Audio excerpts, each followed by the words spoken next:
Okay, we're live. Welcome to the Artist Spotlight with Therese Jacobson, who is featured in the Drawn from Observation exhibit right now in Crookston. Therese is a long and active career with the Arts Council. You've been involved in so many things, and you've created lots of art, so we're really excited to talk with you. Thank you for being here with us. I'm Kristen Eggerling. I'm the promotions specialist for the Arts Council. And Trey Everett, who is a showcase specialist, is with us as well. Trey, if you want to introduce yourself. Sure, I'm Trey, and I'm the showcase specialist with the Minnesota Arts Council. And that just means I work with various galleries in our region that the Arts Council operates. And then I work with artists and try to help make connections with artists and various things like that. And so we've had a chance to work with Therese in a number of exhibits. But this is our first one where you're the solo artist, Therese. And it's also at our new exhibit space in Crookston at the Fournet Building, the Fournet Gallery. And yeah, Drawn from Observation is the title of your exhibit, Therese. And we'll talk a little more about that. But if you want to take it over and introduce yourself and tell us a little bit about who you are. Thank you so much for having me. I'm really excited about this, about the exhibit and about being here with you both, because I've enjoyed getting to know you both and being with the Arts Council a lot. I've been an artist since I can remember. I loved to draw from the time I was very small. My mother was very artistic. My father too, who was a carpenter, very creative with his art, his carpentry. And from the time I can remember, I have loved to draw and create things on paper with pencil, with charcoal, with chalk, with anything I could do, anything I could pick up to draw, with painting. Even my neighbors who went to public schools, and I was in a Catholic school, the mothers would come to me and ask me to draw posters for their fall get-togethers. They would have, fall Halloween parties at the schools, and I was always being asked to draw something or paint something for their posters, and it really inspired me with my art. At the time I was very small, and just told me from in my heart, you are an artist. And that's what I've always known I was and wanted to be from the time I was very small. My dad asked me what I wanted to be when I went to high school, and I said, no question, I want to go to art school. I want to be an artist. And he kind of pushed me on that and said, well, what are you going to do with that? And I said, well, I'm going to make art. And, well, how can you make money at that? And I don't think he thought about teaching or anything beyond just making art, because all through high school I was drawing pictures of entertainers like the Beatles. That's where I started, drawing them for my friends. And they were my heartthrobs. But I also drew pictures of boyfriends and girlfriends and gave them to my friends. Some friends still have those pictures, which is really a compliment and beyond a compliment. It just touches my heart to know that they still have them. But even people that I did babysitting for in high school asked me to draw their children. One family had 5 children, and I drew this big picture, like 5 feet, 4 by 3 feet. It was quite big. It covered their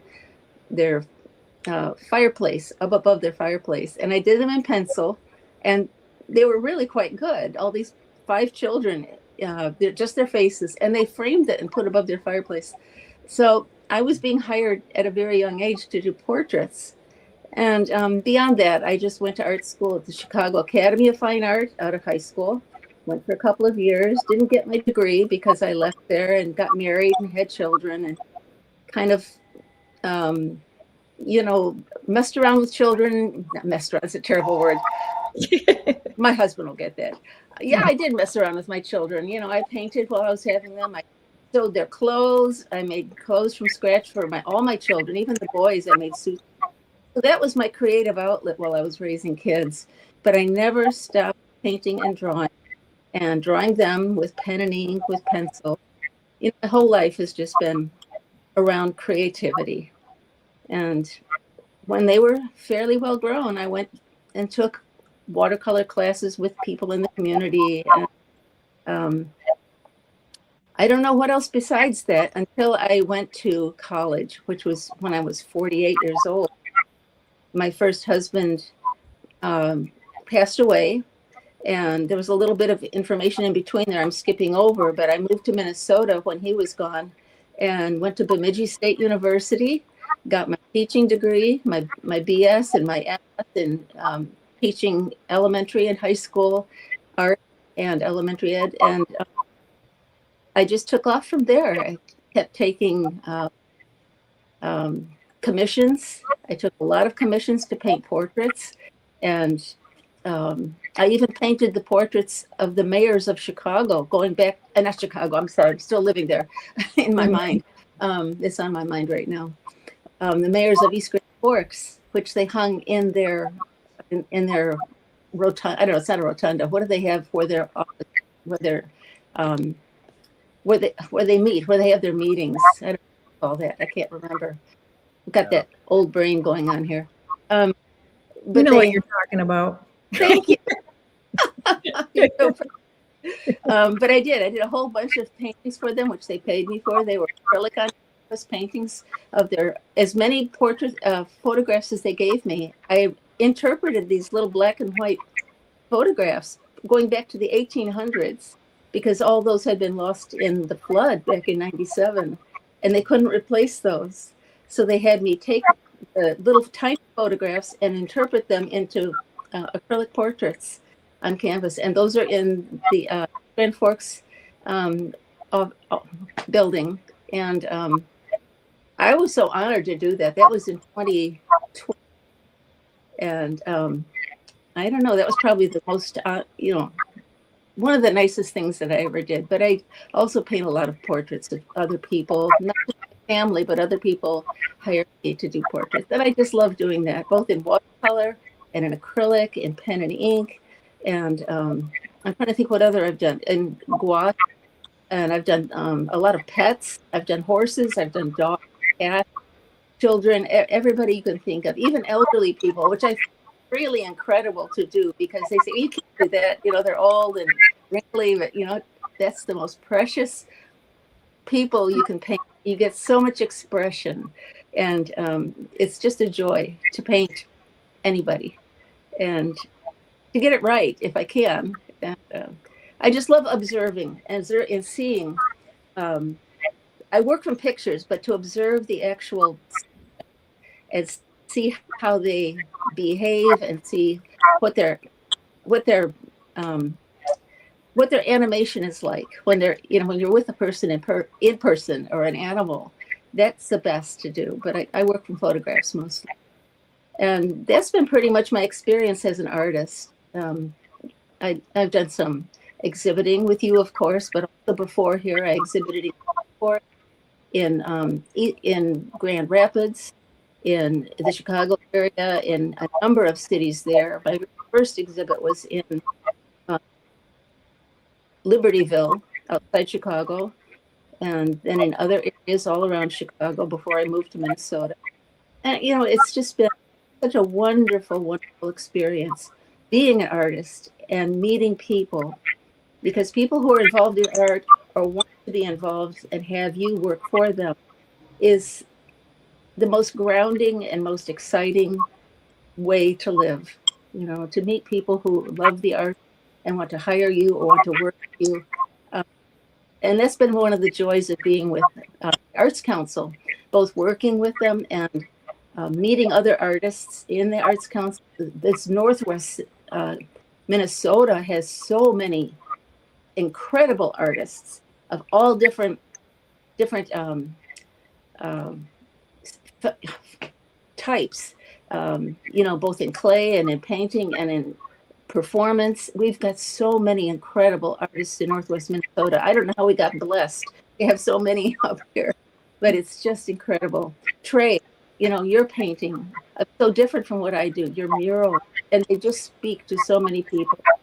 your writing, Kristen, I'll never forget reading your book, the very first one that you had. I don't know if you've had more from when I first met you, but oh my, we have such creativity invested in this area that it's just a joy to be living here and to be able to connect with so many people.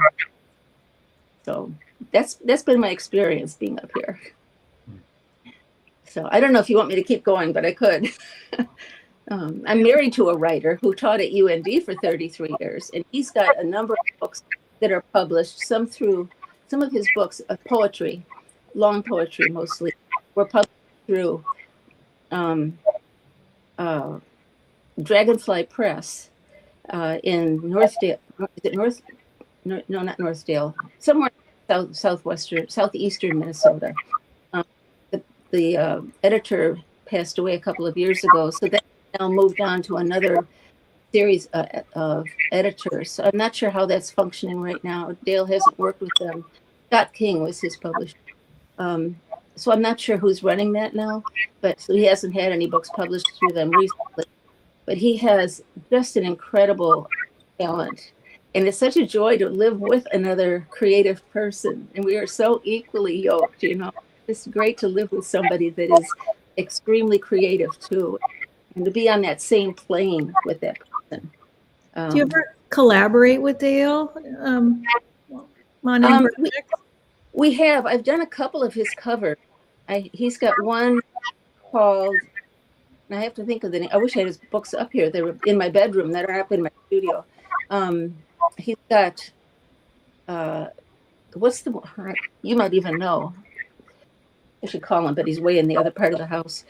Yeah, I've done covers for him. He's got one called Metamorphosis of the Sleeping Beast, where this beast that looks like something from where the wild things are. You know, who's that author of that book? And the beast kind of rises up and just metamorphoses into a dove. And I think that's what we hope all people will do, is metamorphosize from, you know, just being this anger into something gentle and just accept a new peaceful way. And I don't know that's what all of his poetry is about. That's a book of shorter poems. But I did the cover of that. And he also has another one, and I don't remember the name of it. It's so horrible. But it's got a picture of my birds in a tree and on the branches, and it's just a lovely book. I think I did one more. It's got one of my pictures that sold recently, a square of the house in the distance with a river running through. Maybe it's not river. Anyway, I've done 3 covers for him. So, and that was, they're all pen and ink, is it, now that I think about it. So yeah, we collaborated in that one. Boy, somebody's beeping. Anyway, and he has written poems for me, which is really sweet. He's read them at some of my art openings. I had an art opening in Crookston where he read a couple of poems that he wrote for me, which was very, very sweet. And right. Yeah. I was hoping that he might be able to read at this particular exhibit in Crookston, but since he's had a stroke, which was very mild, he's had a little hard time reading out loud. So I'm not sure if we can convince him to do that. I don't know. What do you think? Can you talk to him? Yeah. Okay. Yeah. Totally. Yeah. I'll convince him. Okay. I think he would do well. He went to speech therapy after, and he's been speaking very clearly as far as I can tell. So. Okay. Yeah. Let's figure something out. Okay. I would like that very much. I'm fascinated by your that you were a teacher and still are a teacher. I wonder if you could tell us a little bit about that. And I just noticed that so much on social media, because quite often, many times a week, you'll post, this is this artist, this is their birthday, or this is about them. And you'll kind of inform us of who this person is, or who they were if they're deceased, and a little bit about their artwork, their history. And I find that very fascinating and helpful. Oh. Yeah, you're really educating all of us who are connected with you on Facebook. So thank you for that. Is wonderful. I'm so glad you brought that up. You know, my sister and I have this back and forth about artists. She lives in Chicago and likes to visit the Art Institute frequently. And so she's not able to go always and see different art things because she's attorney and, you know, quite absorbed in her work. But because she likes to look up artists and learn about them when she's got a few moments, she shares that with me. Every day she sends me an email, every day for years. And when she sends me this artist, whoever it is, whose birthday it is, and she gets that information from the Smithsonian usually, not always, but she sends me information and I feel like I can't keep this to myself. And as a teacher, I need to share. And a lot of times, whoever she shares with me has something that seems to mesh with what's going on in the world, or I can find something in their life that meshes with our current events. And I love that because I can find something, pick something apart in their history and say, this particular person really encapsulates what we're doing right now. And I'll pick that out. And if I don't find that, but I'll just tell that person. And I'll speak about that person, put it on Facebook and tell a little bit of their history, and then put some of their artwork. Today's artist wasn't quite fitting. It was just something, it wasn't immoral or anything. I just didn't think it fit for, you know, the people that read my Facebook page. I'll find something later today. But it usually is some kind of artwork that's either a woodcut, you know, a lithograph or painting or sculpture, woodcut, any kind of piece of art. And I'll put that on Facebook with the history about the person. And I'm glad that you mentioned it because I didn't know if people were actually reading those. You know, I usually go by the number of likes or comments, and there aren't usually a lot of those. And I'm so glad you said something about it. I do find that people need a little bit of art and some history and some information about art and how that can inform you about where that goes in, how that fits in your life, and how it can affect your mind, and see how that builds your synapses, you know, and helps you to really become more aware of the world around you. Because art does connect to so many things in our lives, whether it's mathematics or history or science. Many artists were mathematicians and scientists. And sometimes they were just outdoors people who loved, you know, the world. And so there's so much going on in art that connects with the world. And I like people to see that, to know that. There's so much more than politics in the world. And I feel like there's so much I've been worried about with politics lately. So, yeah, I'm glad you said that. Have you had a favorite artist that I've posted? Or can you think of one? There's so many, right? Yeah, there's so many. I mean, yeah. a lot of the artists that you post, I really didn't know much, if anything, about them, and so I'm very intrigued. It's like, and some of them I save or I'll take a screenshot of to look up later. I mean, I can't think of any right now, but there are many that just really capture my attention. So that's good. I'm really glad to hear that. One thing I should say is that we started doing this in July because there are so many well-known artists in July, and my birthday's in July, and she connected that. My sister, Catherine, connected that with my birthday. Frida Kahlo is July 6th, and now my mind is squishing and I can't think, but there are many that right around my birthday. In fact, one of my favorite teachers from BSU is 2 days before my birthday, and it's not one that she gave me, I just know that. And so we kind of connected the arts with my birthday month, but we're finding out so many all through the year. And, you know, it's just important to know how these people fit into history, you know, whether it's Michelangelo or Leonardo da Vinci or, you know, Monet, any of the famous people. A lot of my students, when I was teaching in East Grand Forks, knew these people, knew of these artists. And and they knew the Scream. Everybody knew the Scream by Edvard Munch, but I wanted them to have a broader vision of art and who the different painters were. So that was good. One of my favorites, somebody that I love to read about and have read books about, was Mary Cassatt, who was an American, lived in Paris, and became an impressionist in that sense, but using pastels, and painted a lot of women and children. And she influenced me a lot in my artwork. So I love the Impressionists.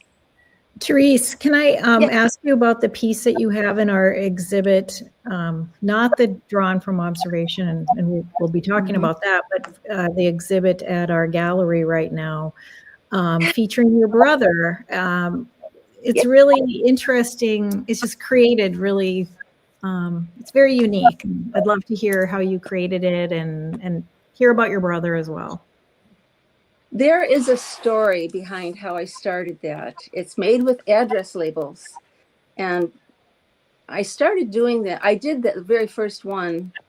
Well, going back to when I was in college at BSU, I was newly divorced and living in Bemidji. My father was very proud of me for going to school and starting my life over. And he started writing to me every Sunday. He would sit at his typewriter and type me a letter. His hands were arthritic, and he had a hard time writing, but he would type me a letter, and he asked me to please send him my address labels so he could put one on the envelope. He didn't have to write my address out. And so I sent him address labels every so often. You get those free ones in the mail. Everybody gets them, I suppose, everybody who donates. Anyway, I sent him some, and every week, every Wednesday, I received a letter from him for 7 years until he passed away in 2005. And when he passed away, I still had all these address labels because I always saved them for him just in case he needed them. And I did the very first picture with address labels of my dad as an homage to him. And I've got it. In fact, I put a whole bunch of these up here so I could show you. And this is my father. I don't know if you can see it if it's too, it's in a frame with yeah, that is great. And it's kind of got a little abstractness to it, because you can see all the squares and the rectangles. But that's my dad. He was 86 when he passed. And this picture was done from a photograph of him that one of my older brothers took. We always called it his GQ picture because he was sitting there kind of thinking he looked pretty cool. And he did look pretty cool. And my family was just delighted that I did this picture of him. Well, a number of years later, which was early this year, one of my older brothers who served 20 years in the Air Force asked me, "Do you still have stickers? Would you like to do another portrait and do one of me?" And he was my brother John. And so I did one of John. And I've got all the ones except for Marty. I've got them right here. And let's see, where's John? Where's John? I don't know where John is. Oh, I've got it in another bag somewhere. I was showing it to, I'm sorry, it's not here. John's with the Air Force uniform. And I'm not sure, I'm sorry, I don't, oh, you know what? I had carried it out, it's downstairs. So I don't have John here, but he's in his Air Force uniform. And when I was done with John, I decided, well, I can't stop with him. I've got to do everybody else. So I've got 7 siblings. I'm right in the middle. And this is my sister, Catherine. Oh, and she's holding her cat. I could have made her holding a book because she's always with books and writing. But I thought, yeah, she loves cats. Her name is Catherine, so I made her with a cat. So that's Catherine. But these are all address labels that my siblings have shared with me, and a couple of my friends have shared with me. And if you look closely, you might see names on the labels, but I try to hide them. And then I did my oldest brother, who was in the Navy. He's 82 years old. And this picture is from a couple years ago. But this is Gene with his Navy hat. Mm. He wears his Navy hat everywhere. And if you look close, you can see, I tried to add stickers that complemented who they are. Like Catherine's has nature and pictures of, I don't have too many cat pictures, cat stickers, but you use what you get. This one has a lot of nature pictures too, and outdoors pictures. Gene has 2 adult sons and a daughter that he and his wife adopted when she was a newborn baby, and she had FAS. Her parents were alcoholics and they couldn't raise this daughter. They were street people. And she's 37 or 38 now, but she's still, very young in her maturity. But he is raising her alone now because his wife died. But this is Gene, and he's just a cheerful old man. But he always wears his Navy hat. And that's Gene with he likes cars, so I put cars in there, and hope, put the word hope. And, I just tried to put things that personified who he is. And I just finished a couple days ago, my second oldest brother, Tom is a devout Catholic, and he belongs to a group called the Focolari, which is an Italian group started in World War II by, I'm going to forget her name now, but it's all about finding hope and brotherhood among all people, no matter what faith you are, not just Christians, but all faiths. And he is involved in this group for many, many years. And so this is Tom. And you can just see it in his face that he's a very generous, kind person. He taught high school English for 30 years. And this picture has warm wishes, people, peace, justice. Your word is a lamp to my feet. Thank you, be happy, just kind things. And I put a lot of nature pictures around it, peace and justice. And that's Tom. That's who he is. So he's just, my siblings are the dearest people to me. And not including my children and my husband, but our family was very, very close growing up, and I just couldn't see not doing them. After our dad passed, it just morphed into my children. So they keep asking me, "Are you going to do yourself next?" Maybe, finish this. So you do a lot of commissions. Do you ever do commissions using that style? I haven't. I mean, I just started this year, and they'd have to give me some stickers, some address labels. If somebody asks, I might give it a try. Okay. Yeah. But I've been, this summer I went on a cruise with my brother John, the one who was in the Air Force, and he treated me for my birthday, which was very, very nice. And he was showing people photographs of that portrait I did of him, and some ladies that I met became good friends. I've been communicating with them, email back and forth. One of them lives on the West Coast. One lives on the East Coast in Connecticut. One's in California. And the one from California was just so taken with that sticker. She sent me a whole package full of stickers, address labels. Julie, her name is. And I'm just so thrilled that she got involved in this. And I have to credit her with Tom's portrait because some of the stickers, especially the colors in his face, were from her stickers. So yeah, people do get involved, and but I haven't had any commissions of this type yet. How long does it take you to do something like that? This one took me longer because I was gone for a couple of weeks, and I had to get back into it. And you have to kind of psych yourself up to get back, and finding all the pieces. It's very mosaic-like, and sometimes you put a sticker down, and once it's down, it's stuck because they're that sticky stuff on the back. And if it doesn't look right, then you have to go through all the stickers and find something else that really does look right. And that happened a number of times on this one. So I hope it looks good. He liked it, so that's fine. Yeah, it takes a couple of weeks at least. Yeah, this one took over a month because I was gone for a while. Yeah. It doesn't take as long as a painting. I have a watercolor here I can show you too. You might have seen it on Facebook. I finished this before I went to on my trip recently. This is my granddaughter when she was 4. She's 9 now. This is my granddaughter with her mom going to a 4th of July parade. I remember Yeah, that. she had a little head thing with 2 flags on it. She was so excited. She's a little mover. So, but I'll try just about any medium except for 3-dimensional. I don't do too much, although I've done some sculpting and with rocks and with clay and plaster. I've done that too. I've got a few pieces around here. But this is what I'm working on today. This is pen and ink. Wow. That's so cool. Yeah, it's fun. I still have to put in the background behind the birds and the leaves and finish the sky.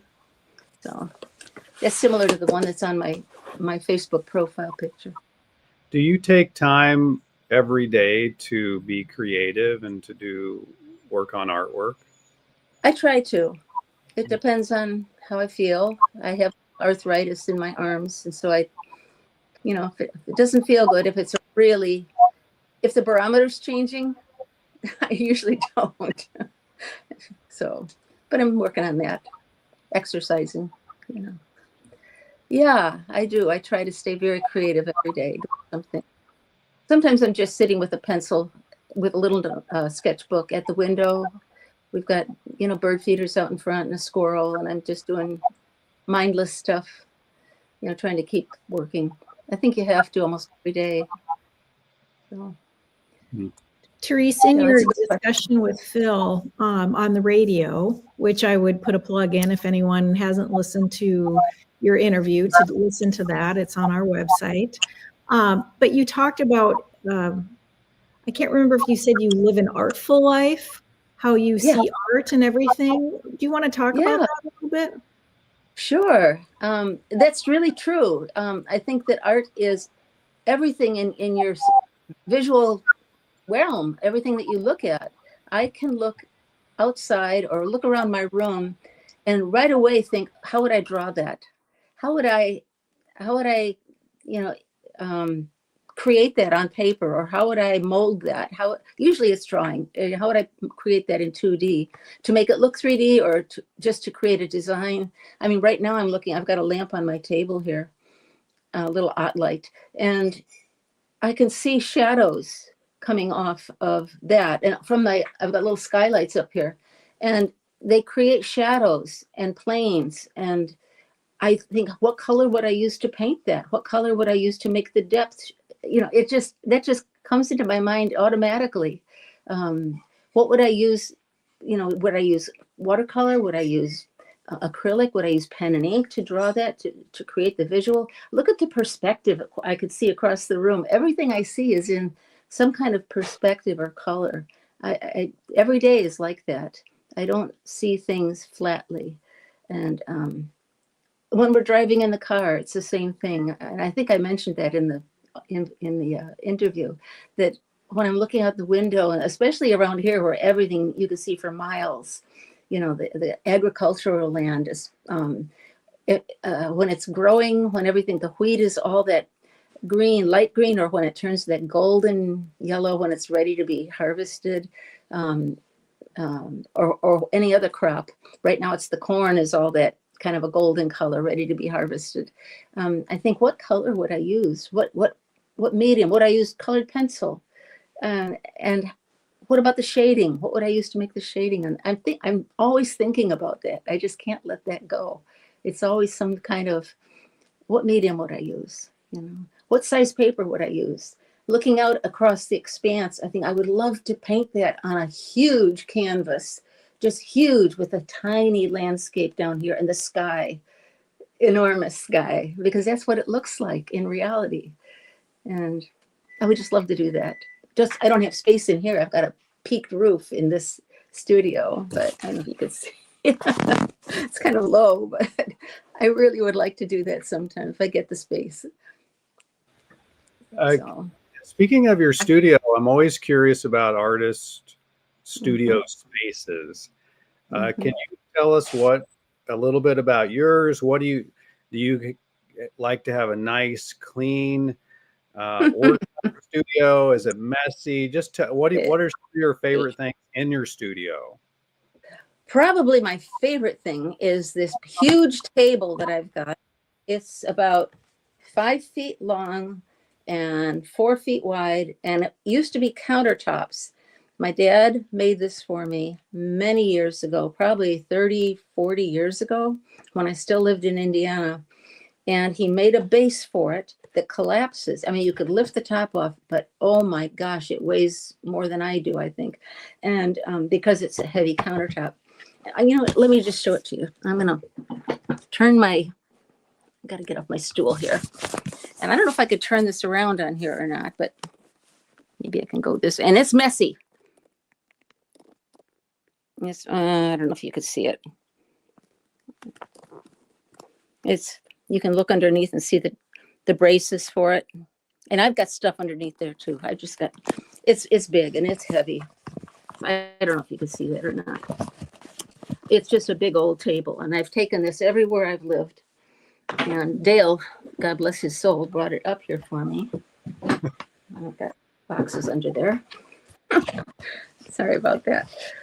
Yeah, it's big. And on one side of the table right now, I've got paints and brushes at one end and some cups for watercolor and other things there. And I've got a couple sketchbooks all stacked up on the other end. And I've got a whole stack of labels in boxes on the other end there. Because I'm still thinking about doing one more, I might have to do myself. It's just, and I've got a big cutting mat here for when I do fabric projects. So it's huge. It's this mat is 3 feet long, and there's another, I don't know how long, another 1.5 feet, 2 feet there. So yeah, it's about 5 feet. My dad made this for me, and it sits right in the middle of my room. And beyond that, I've got windows on the north and skylights on the south, and computer table over on one side, and bookshelves on the far side, the east side, where there's no window, and it's just comes to a little peak over there. And it's, it's kind of cramped on that end. I can't do much with that space, so the bookshelves just fit under there. And then behind me is where the stairs come up. And I've got a lot of things just stashed over there. The pictures on the wall over there underneath that eave, by the way, were painted by my grandchildren. One of them was done by my oldest grandson, who's 33 now, but he did it when he was in 3rd grade, 2nd grade, I can't remember. And then the other one was done by his younger sister, who's 20 now, and she was in 1st or 2nd grade. I just have to have their work all around me. And these up here were done by other people too. One was done by my niece, and the others were done by grandchildren. I've got to have their work around me to inspire me. And some of my work is around here, but most is done by other people. I've got one piece over here that is an elephant, 2 elephants. That was done by one of my students when I taught at the middle school in East Grand Forks. And when she finished high school, she painted that for me. And I'm going to miss her name now. I can't remember. It's terrible.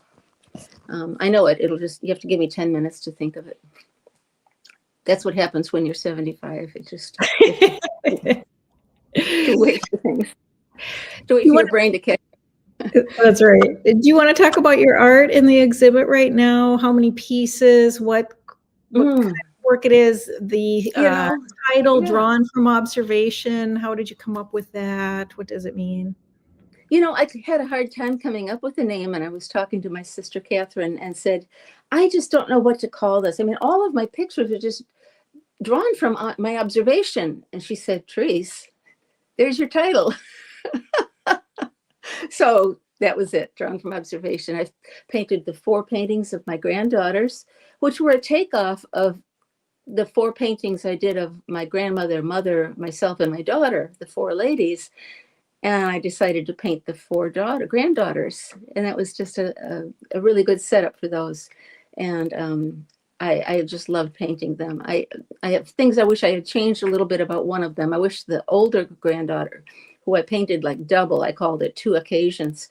I should have put her phone in one of her hands because she's always on her phone. So if I could change that one, I would. The other pictures, there's a lot of colored pencils, pictures of things that I see in my yard, the animals, the little rabbits, the squirrels, the birds, and vegetables we grow in our garden, things that I think connect. There's a lot of connectivity in my art, I think, with normal things that people see around their own homes. And I hope that people feel that way, you know, when they see the artwork. They can say, oh, I remember seeing this, or I remember growing those, or I remember, oh, I love eating the kind of Roma tomatoes. They're just so delicious. And I hope that people connect with those.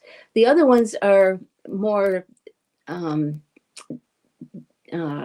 black and white ink paintings or drawings are more, not jazzy, that's the wrong word for them, more designy, more abstractish. That's not even the right word. I'm making up words here. But I like to draw things from reality and then add my own designs in them. Some people call it Zentangles, but I don't know what Zentangles are. I just kind of add designs to them. I add lines and shapes and things inside of figures. And I like to do that just to give things dimension or imagination. And it's so much fun to do that. That's what I'm doing with this picture of the birds and the leaves that I just showed you.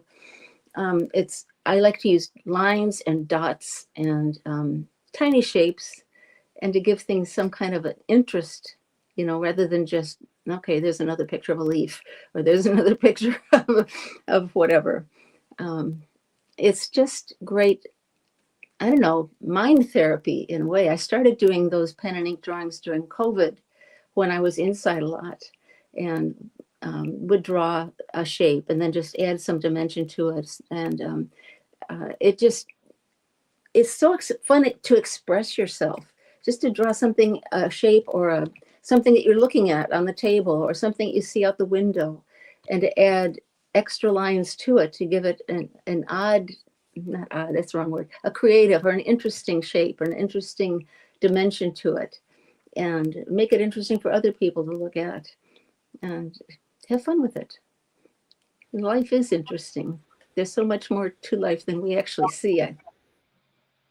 Yeah. So that's, there's also one more thing, and that's a painting, an acrylic painting from a few years ago called Two for the Ride. And that's two horses with riders. And that was painted from a photograph I took of my neighbor when my niece was here. And my niece rode with my neighbor on their horses. And that was just one more acrylic painting to be in the show. I think that's about all the different things, right? The pencil, watercolor.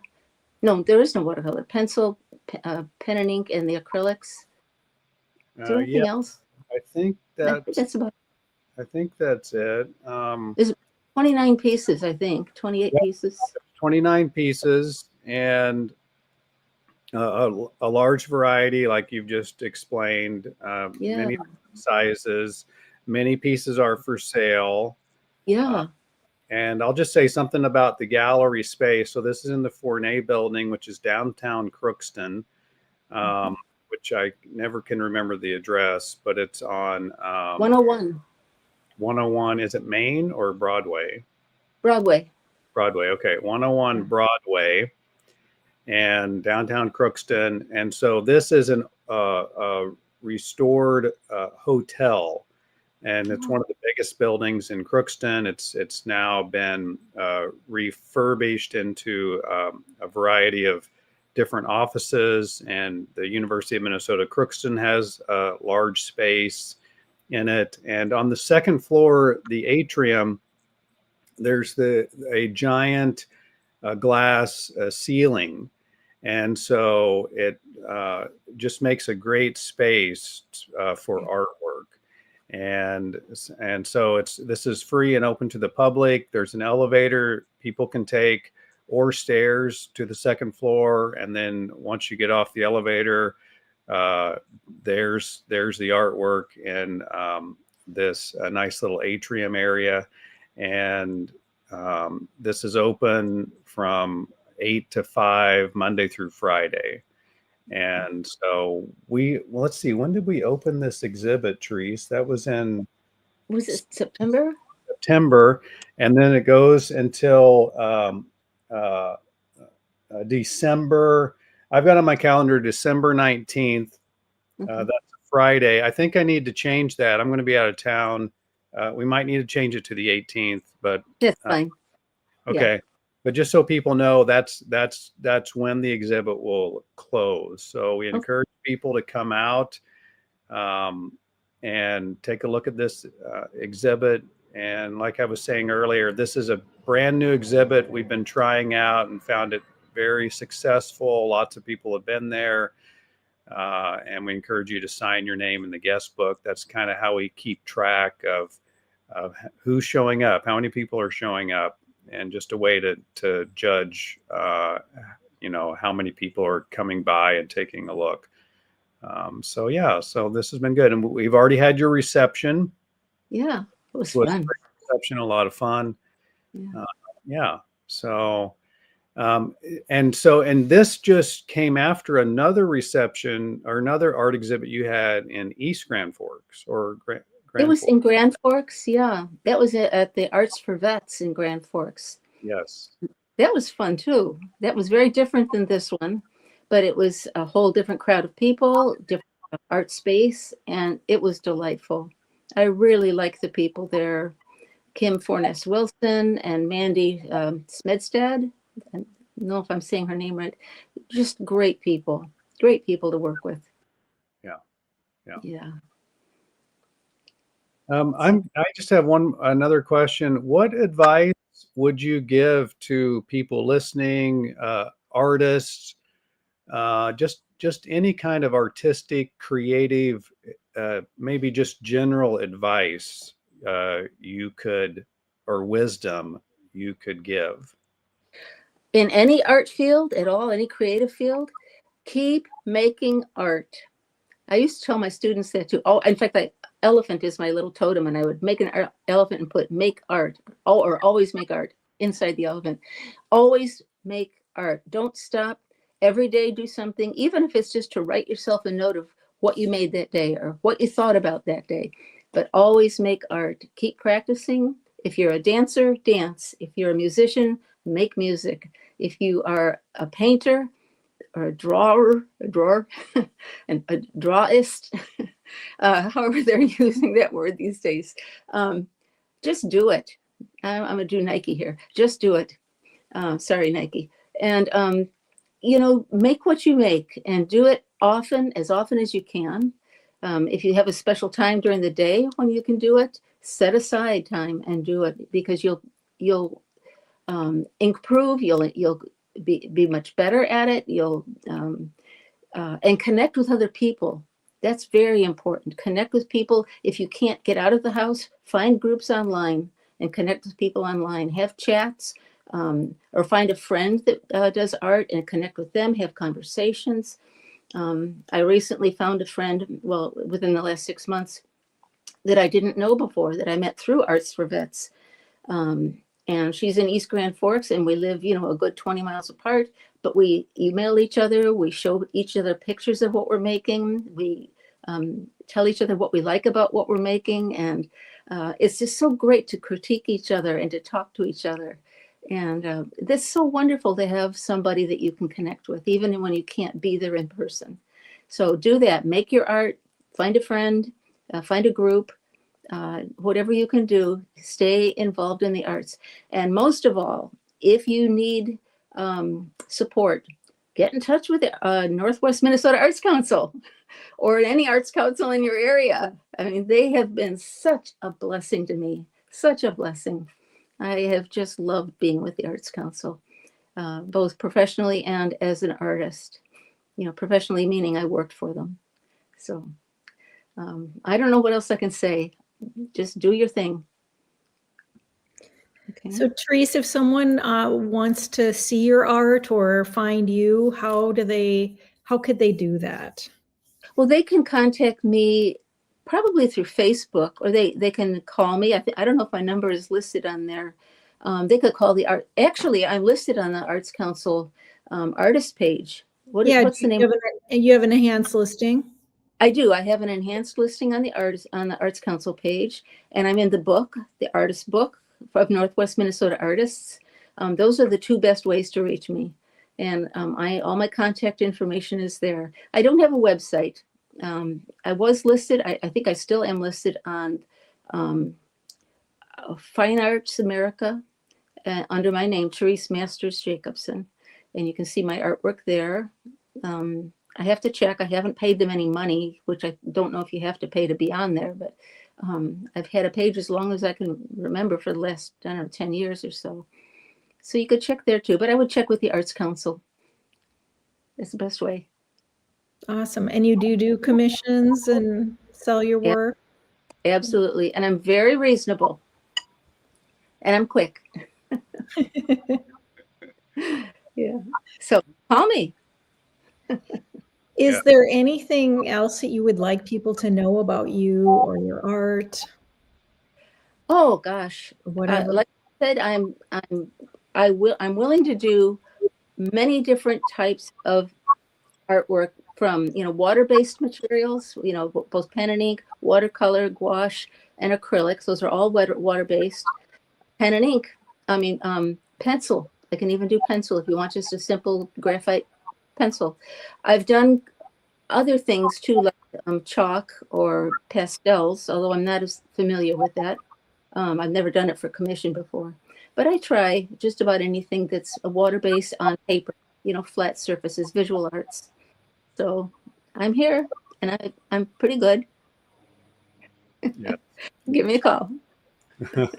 Okay. And I go see the art exhibit, and then you'll decide. Yes. Okay. Yes. Yeah. And so, and like you said, your information is on our website. Right. And you have a piece in our current exhibit, our booklet exhibit, and which means you're in our booklet. Right. Our Northwest Minnesota Artist of Northwest Minnesota booklet. Yeah. And that we put that out every 3 years. And that's been out for 1 year now? Yeah, about a year. And actually, we're going to be starting to. We're already starting for the next time. Because it takes so long, to gather everything. And so we're already looking to get ready for the next one. But yes. Yeah. Sounds good. Okay. We do appreciate you, Therese, and all you do, and thank you. Your wisdom and all of your artwork and in Northwest Minnesota and our community. So thank you. Yeah, thank you. Okay, well, we'll end the stream now, but thanks everyone for joining us, and reach out to Therese to buy some art or check out our exhibits to see her work.